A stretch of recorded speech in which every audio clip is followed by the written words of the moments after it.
Hello, hello, hello, hello. Thank you for tuning in to the Stuff I Heard podcast. I'm your host, Josh Peak, and today happens to be September the 23rd of 2020. We're now into fall, baby. The summer is over. The summer is over, but it's still hot. I just like saying that. It's not really hot right now. Anyway. How's everybody doing? I hope you enjoyed the lake interview podcast thingy that I did. It's not an interview, podcast. I did that by a campfire. I did not have video. I hope that everybody's okay with that. I did not plan on what I was going to do. I hope everybody has kind of come to terms with the fact that most of this is unplanned. I do have notes once in a while. I do have topics. I do have guests. I would like to have more guests. Open invite to everybody listening. If you want to be on, or if you've been on before and want to be on again, you know me. I can talk about anything. I would like to talk about some stuff that's come up. You guys know I've been talking about this for a while. The Boys series on Amazon, season 2. A new episode came out Friday. I was able to watch it. It was very good. A lot of neat turns, a lot of new character development and growth. I like the way it's written. I actually like the once a week delivery. It is making me more patient to watch it. And it's sort of a clever way to keep the show in the zeitgeist of what's popular. There is a lot of joy that comes with a show coming out, and boom, here's all your episodes. And you can watch them, you can binge them, just flood your mind with a 10-hour movie, basically. And who doesn't love that? I mean, that character development, that storyline, that growth of character that you can enjoy in one crazy moment of you spending a lazy day just inside watching TV. Now, with that being said, there's also a place for content that comes out once a week. And I think that The Boys does a good job of that. They came out with 3 episodes to kind of kickstart you with the season, and then it's been 1 episode since. And it's good. It's good enough that it keeps you waiting for next week. It keeps you talking about it. Still love the fact that there's no commercials. Please keep that going. Commercials suck. I don't need to see 10,000 ways some new pill is going to have side effects that may also cause death. I mean, come on. Seriously. I don't want to watch those commercials. I don't. I also don't want to have commercials telling me about how I could get on the right birth control today. I mean, why? Why? Why do I need to watch that? Um, every commercial in it has a guy in it that's always displayed as an idiot. There's always the woman who's far superior. She always mocks the guy. He's like, "Oh, clumsy me. I'm just such an idiot. Oh, goodness." So let's get into the topic. Let's get into the idea here, because it just inspired me to talk about this. Why is it okay for advertisers to deem that guys are just idiots? And why is it okay for guys to go, "Yeah, we're just idiots"? I mean, I honestly take no offense to it, but at the same time, I don't want to watch it over and over and over in television shows, movies, commercials, comedy. Everything is guys are idiots, guys are idiots, guys are idiots. And if you do that enough times to a younger generation who is not fully developed, their brain has not fully formed, their opinion of themselves is not fully formed, they grow up thinking, yeah, it's okay. I'm just supposed to be an idiot because that's what everybody tells me I'm supposed to be. TV, movies, whatever. I'm confident in myself to know that there are some things that I do that are dumb. There's a lot of things that I do that take a lot of thought and a lot of effort and a lot of calculation. And I don't care to watch it over and over again as an example. I like to see someone succeed. I like to listen to smart people. I like to laugh at dumb people sometimes. Sometimes. Not all the time. Not everybody needs the guy to play the Joker in every scene. Doesn't have to happen. I'm the Joker in my own life a lot of times because I'm trying to lighten the mood. because there's some heaviness to things, because you're under stress, because you're physically stressed, mentally stressed, emotionally stressed. What if I'm able to make a joke and it lightens the mood and makes you feel better about the situation? Or I don't mind telling self-effacing things about myself to make myself the joke, because I know within me that I'm okay, that I'm fine, I'm above whatever it is I'm talking about. I'm just trying to relate to someone in a way that they go, "Oh, it's okay to think this way. It's okay to be this way." Especially if I got this guy here who's maybe older than me, maybe a little bit wiser than me, telling me, "Listen, we all falter, we all struggle, we all have trouble with things, and here's how I deal with it, and here's how you can deal with it." So, I wish advertisers would change. I wish people would stop trying to sell us crap that we don't need.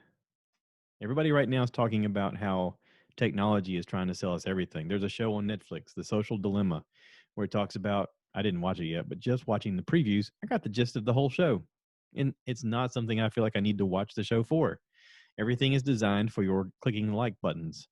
And all of it, even though it's supposed to make us feel better about ourselves, actually makes us feel worse. Now, this could be a whole topic in itself, and I'd love to talk to someone smarter than me. Maybe I have my mental health expert back on here and we can discuss it. Kelvin, if you're listening, open invite, buddy. Um, let's discuss it. Let's talk about it. Let's talk about the things that are manipulating us to think positively, but also have a weird side effect of making us feel bad about ourselves. Instagram is a good example. Click likes, click likes. Oh, I got a bunch of likes on this one, but I didn't on this one. What did I do wrong on this one? Oh, I'm not perfect. I didn't have the perfect lighting. I didn't have the perfect filter. I didn't have the perfect frame. I got to frame it differently. What if I tilted the angle of the thing and put a word right here? Oh, and then I could like colorize the background, and then when you put it up, it might get 2 likes. And you're like, why did I even try? Why did I go through all that effort? First of all, do you know any of those people? Does it matter? Is it manipulating your world to be better if you got a lot of likes? I don't know. I'm asking. I'm just putting that out there. I am experimenting with different types of apps to try and promote the podcast. So I don't know. I don't know what I'm doing. I I need an expert to kind of show me, but just plugging along, I'm accidentally getting some traction on things, which is weird. So, hey, whatever works, I don't care. As long as it helps build this and create this into a bigger conversation and a bigger community, so be it. I filled out a questionnaire recently on Anchor. Anchor sent me an email, as they sent, I'm sure, most of their creators an email saying, "Tell us why you started a podcast. What is it that was important to you when you began? What has it changed into today?" And when it began, this started off as I felt like there was things that I wanted to say that I felt like I was coming up with ideas, talking to people on a regular basis that was worth sharing with people, but I was only sharing them with a person a day, and then I had to come home and tell the story again to several people. And sometimes it was something I came up with, sometimes it was something someone else came with, but it was conversation starting. It was something that just got me excited, and I was excited about talking about things. And so in that, it has developed and changed over time to an idea of sharing this with other people and sharing this with each other and having the community grow and having it build into something bigger, because at the end of the day, we're not so different than we think we are. There's none of this that I've done that's a magic trick. I've shown you every step of the way. This is where maybe me and Joe Rogan are very different, is he's got a sound engineer that's a professional and he does his little thing and he doesn't show you any tricks. I show you everything. It's on YouTube. It's on Instagram. I show you every step of the way, what I've done, how I've done it. I don't mind talking about it. I don't mind helping people start their own. But it takes effort. It takes time. Where are you going to get that effort and time from? Well, your effort comes from you, and your time also comes from you. So, whatever you want to put into it, you're going to get out of it, but you have to decide what you want to put into it. It's like anything else in life. I got a buddy of mine that has a side business where, you know, he has a real job and then he has this side job. Now, not to say that his side job can't turn into a real job, but at a certain point, he has to weigh out his time and go, what am I going to invest my time in? Am I going to give up what I have to get what I want? There's a risk there, right? Or am I going to do just enough to make me feel better about the fact that I could walk away from what I'm doing now, but I'm not really ready to do it? I don't know. I heard our pastor one time, Perry Noble, when he was preaching at New Spring, he made a comment about the church is going in a direction. And I got a lot of people that are on the fence about whether or not they want to stay or they want to keep doing this. And he said, I'm just here to tell you, if you've built your application, what are you waiting for? If you don't want to be on board, then don't be. We don't need you. We need your seat because we're going to fill it. The same is true about this podcast. Okay. I like the interaction that we have. I would like to build it to be more. It is hard to do this and my real job, but I'm doing it. I do 2 episodes a week. They're 30 minutes to however long. You guys know I've done some that are several hours. I've done a 5-hour one. There's really not a limit to what we can do. It's just a matter of doing it. So, do you want to be a part? Do you want to have your own podcast? Do you want to grow it? It's up to you. So, switching gears. You hear that tight skid in the road? So, my buddy Greg has a podcast called 5 and 40. Somehow I talked him into starting one. And it's actually getting popular. It's actually doing well. I've been listening to his podcast lately, and I do need to give him some notes on the same kind of things that you guys give me notes on. Sometimes I'm back here acting like Stevie Wonder and I'm getting away from the microphone like this, and you hear that sound of me getting further away and getting closer to the microphone. There are parts of his podcast, especially this last episode, where he's up on the mic like this, and then there's moments where he's really far back away, and I keep having to adjust my volume to regulate it. Now, with that being said, I could change that by changing my microphone. Right now, this microphone that I'm using comes from, who is it? I think it's just an Amazon Basics. It might be an Amazon Basics. It might be that Behringer mic. Anyway, it's just a $28 microphone. Okay. It's a direct microphone. It points right at my face. I talk right into it. Works fine for what I need it for. The main thing, though, is I have to keep my face within about a fist's length away from the direct point I'm talking into. They make a microphone that's called a dynamic microphone that can pick up your voice a lot better, even if you're on the side of it or if you're further back away. It has the technology in it to go, oh wait, let's boost it here because he's a little further away. Those microphones cost a little more. Those are the type of microphones that Joe Rogan uses. It's the Shure microphones. They're about $500 a piece. That's not cheap. That may be something that's done next year. This year, I'm still sticking with these.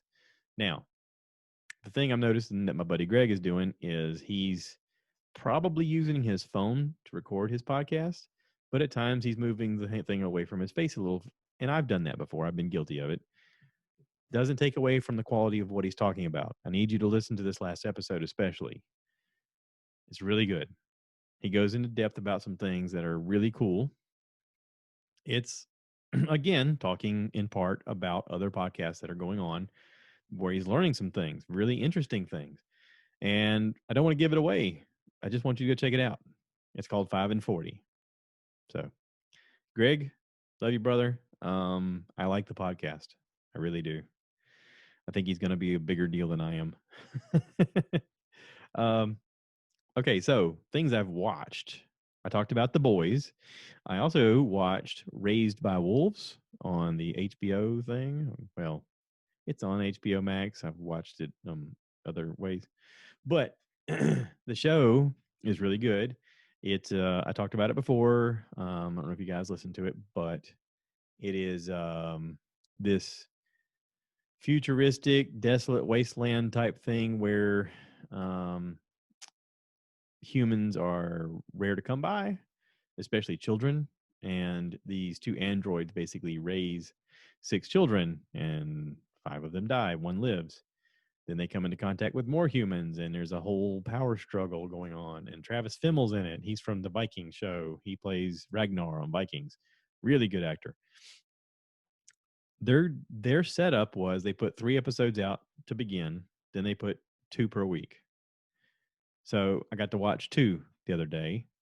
Fantastic show, very creative idea.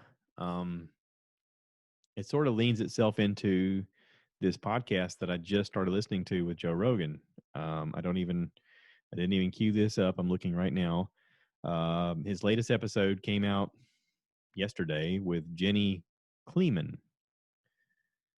Jenny Kleeman, Kleeman. Award winning documentarian and journalist Jenny Kleeman has reported for HBO's Vice News Tonight and BBC's Unreported World. She is the author of Sex, Robots, and Vegan Meat Adventures at the Frontier of Birth, Food, Sex, and Death. Available now. Very interesting so far. And I'm only, how many minutes am I into this? I haven't listened very much. I'm only 21 minutes into it, and the first 5 minutes are advertising. So 16 minutes worth of listening to this, and I'm like, wow, my brain is on hyper mode thinking about all the possibilities of the science fiction-y type stuff that she's talking about, or that he's talking about, that's right around the corner. Stuff like Neuralink. Elon Musk has announced that they're trying out Neuralink right now on pigs. Neuralink is going to be, I don't know if it's good or bad. Here's the thing. So if you haven't looked into Neuralink, Neuralink is going to be basically a microchip for your brain that's going to help you remember things. It's going to medically help people who have memory loss, who have dementia, who have Alzheimer's. It's going to also allow people who can afford it to retain information that they've learned at a given notice. So just like our memory right now has to work in a way to remember, and as we get older or as we are tasked mentally, we forget things.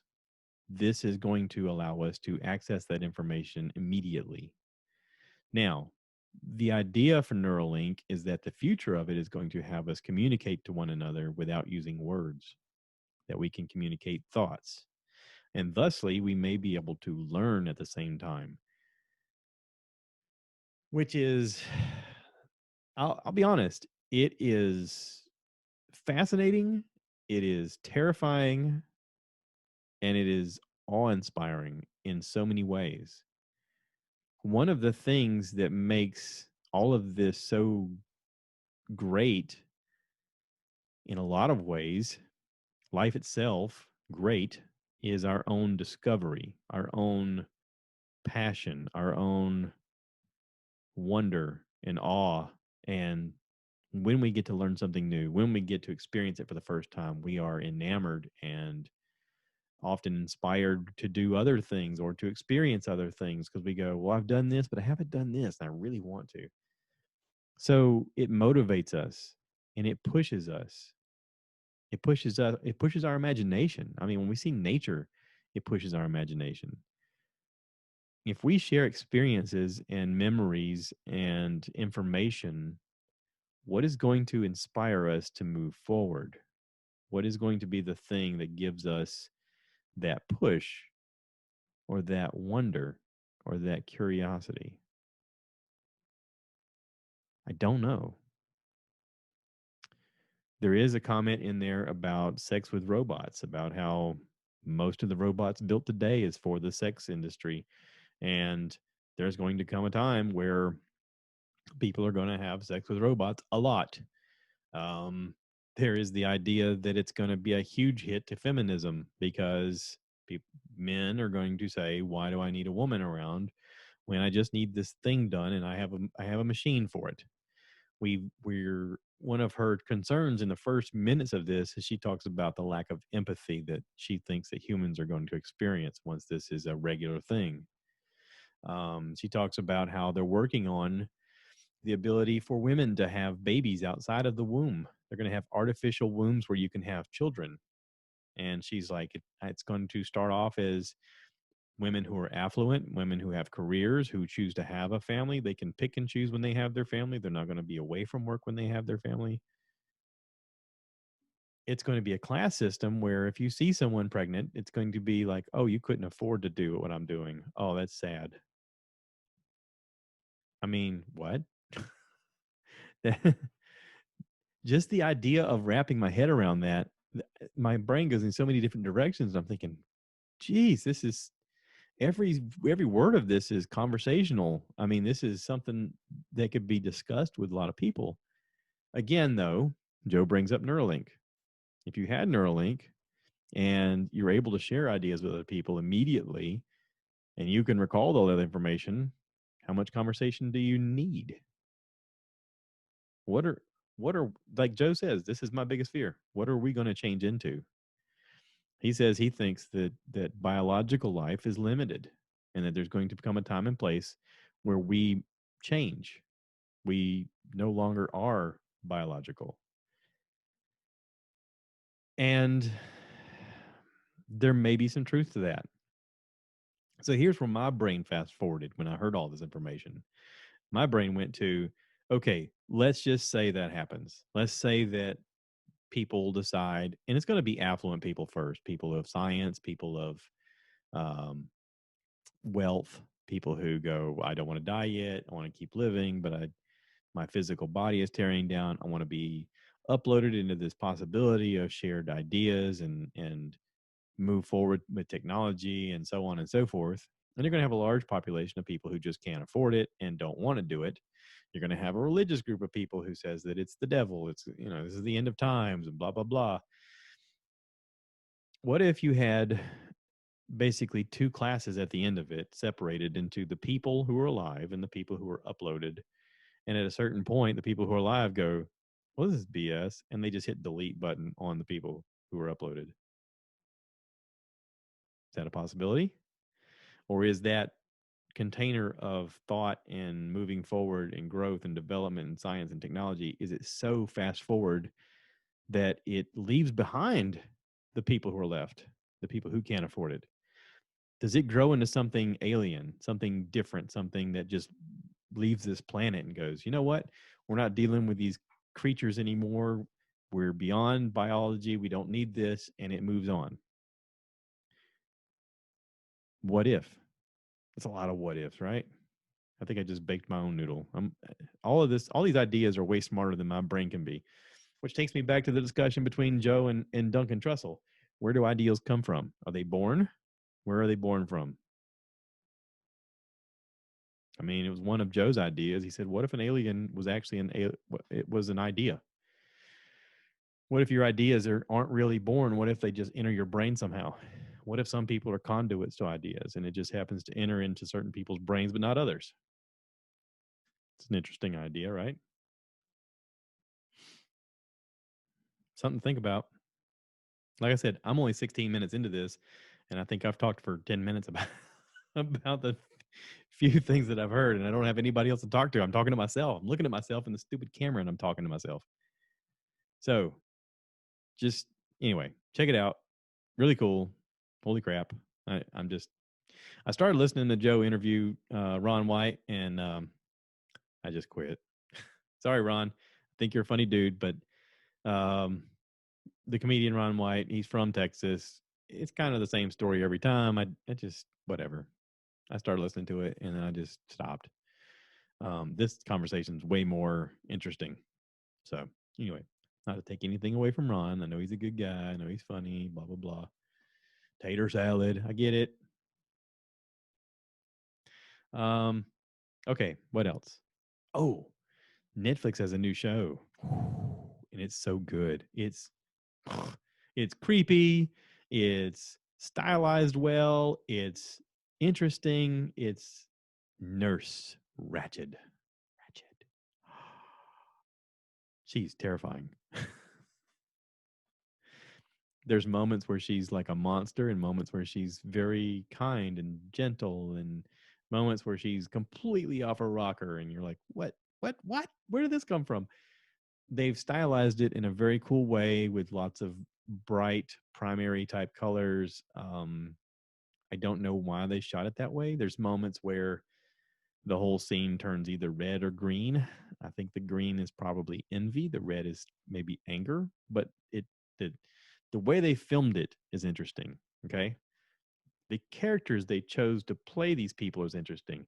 Vincent D'onofrio is in it. Ladies and gentlemen, Vincent D'onofrio is a governor of California during this. That's the same dude that played Kingpin, and he is good in this. I mean, he plays this part. You forget that he was Kingpin. That's how good he played Kingpin. If you haven't watched Daredevil, go watch Daredevil. He's awesome as Kingpin. Sharon Stone is in this. Yes, ladies and gentlemen, Sharon Stone makes a reappearance, and she's a scene stealer. One of the kids from 13 Reasons Why is in it. There's lots of characters in this that as soon as you see him, you're like, I know them. I've seen them in something. There's the blonde kid from the show Weeds, the oldest son. He's in this. Um, it, it it just goes on and on. You're just going to keep seeing people. Cynthia Nixon from Sex and the City is in it. You're just going to keep seeing people over and over, and you're like, I know them. Wait, that's that. Yeah, it's one of those shows. So anyway, it's written really well. It's very weird, very interesting. If you're easily spooked by gore, do not watch it. It revolves around the story of a guy who kills some priests. Not in a good way, just a really nasty, awful, gory way. And they show everything. And yeah, then he goes to a quote unquote loony bin as a prisoner, and they're supposed to do some experiments to find out whether or not he's fit to go to trial or not. Lots of chaos happens there because of Nurse Ratched. Now, Nurse Ratched comes from the book One Flew Over the Cuckoo's Nest. If you guys have never seen it, it is a 1970s film with Jack Nicholson. He's in a mental health facility. Let's just say it ends with a lobotomy. Tap, tap, tap. Yeah. So this hospital, there's there's some lobotomy. Yeah. It's not pretty. There's lots of moments where both me or my wife or both of us went ooh, like we had to look away from the screen. But very well written show, very cool. If you're into that kind of stuff, check it out. There's a dude in it from uh, Queen House of Cards.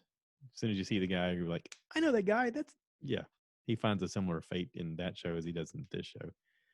Spoiler alert. Um, so anyway, yeah, that's it. I'm gonna wrap this up. I've talked too much. I feel like I am giving too many secrets away. So go check out 5 and 40. Go check out Nurse Ratched, The Boys, Raised by Wolves, Joe Rogan. Lots of good stuff. And that's it. I'm gonna wrap this up. Y'all, thanks for listening. Thanks for being a part of this. We did get our attic done, by the way. I know I've talked about that in previous episodes. We got the attic sprayed with the expanding foam insulation. It's all done, completed, looks great. No, I don't know how it's working yet because the temperatures outside cooled off. But go watch the YouTube.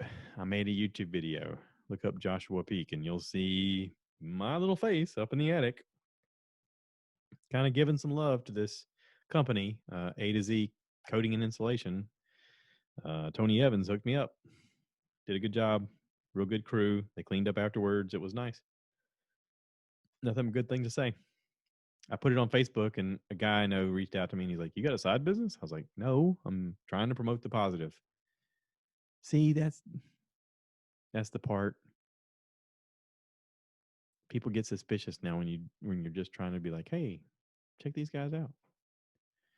Don't be suspicious. I mean, well, I guess you should be, but if I'm sharing something with you, like I'm trying to tell you, hey, this is cool. Check it out. Okay. That's it. Thanks for listening, everybody. Please remember to rate, review, subscribe wherever you listen to this. It helps the podcast get seen. It helps people know where we are. It helps them be a part of the community, and it helps me grow. My YouTube is almost up to 5,000. When it gets to 5,000 subscribers, I'm going to do a special thank you, thank you, thank you video. Super excited about that. So yeah, thanks for being a part of this, and y'all take care. And as always, cue the captain. I want you guys to give me more likes. Give me more likes.